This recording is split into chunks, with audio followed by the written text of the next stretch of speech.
Good evening, my name is Kacper Paradowski and you are watching Poland Daily News. The coronavirus crossed the plans of not only tourists but businesses which live off tourism. Closed hotels and ski resorts are only a small percentage of the national economy of Poland. Not only the country's budget but also the whole of the Polish society will suffer huge financial losses.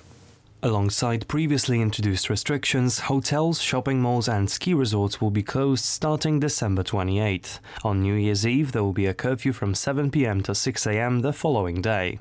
All people coming to Poland via organized transport will be subject to mandatory quarantine for 10 days. Obowiązek odbycia kwarantanny na ogólnych zasadach. More than 250,000 companies will be eligible to benefit from the so-called Financial Shield 6.0, which allows for businesses to apply for state donations. However, the shield barely covers the hotel industry, which will cease to operate following Christmas.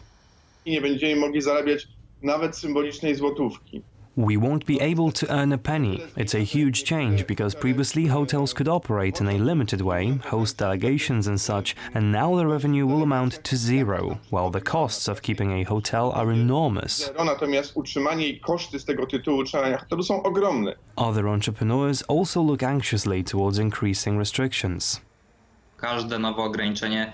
These restrictions will surely hurt the economy. We are now waiting for the regulations because details will play a huge role here. Którzy i tak znajdują się w bardzo trudnej sytuacji. Gyms and swimming pools remain closed, although they can still operate in a limited way, for people preparing for competitions or for organized classes. Residents of Warsaw have mixed feelings regarding the new restrictions. These restrictions are just illogical. I think the greatest crowds will gather during Christmas and not after. Proszę pani, ze względu na mój wiek. Miss, due to my old age, it's all really the same for me. I will stay home either way.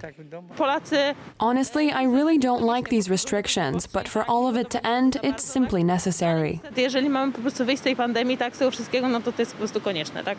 Less than 24 hours after new limitations were announced, more are already on the horizon. Today, Prime Minister Mateusz Morawiecki stated in an interview for Wirtualna Polska that the government is considering introducing even bigger restrictions, which would require a change of the law.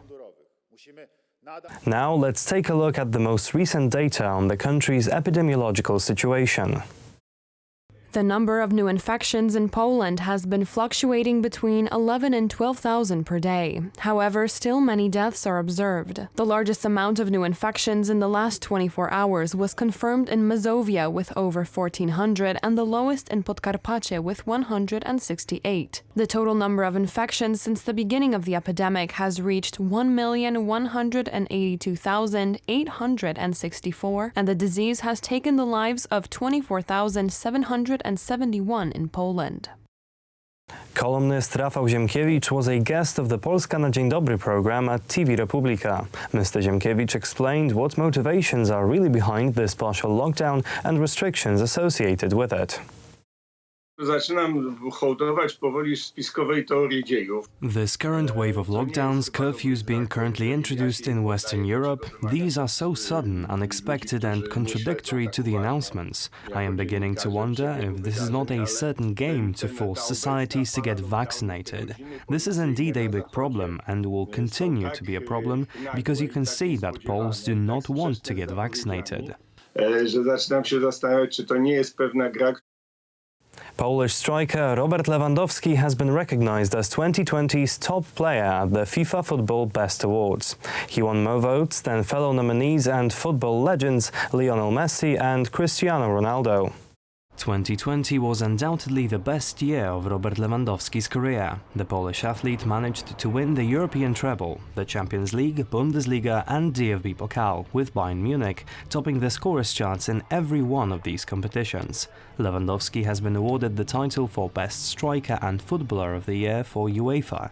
In the passing year, Lewandowski was successful both individually and alongside his team. In the last season of the German Bundesliga, the Polish striker managed a career-best 34 goals. The gala itself was just a formality. Lewandowski outclassed such football stars as Cristiano Ronaldo and Leo Messi. Congratulations to the Pole came from all over the world.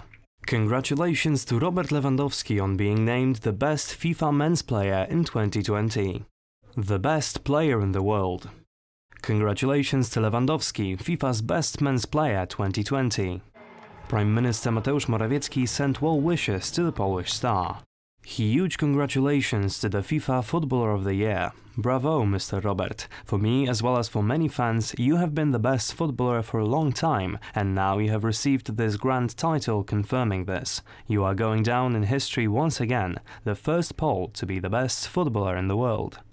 Although this year is dictated by the pandemic, perhaps this historical success of Robert Lewandowski will allow us to take a small breather. That's all for tonight. Thank you for watching. Stay with us for Poland Daily Business. Good night.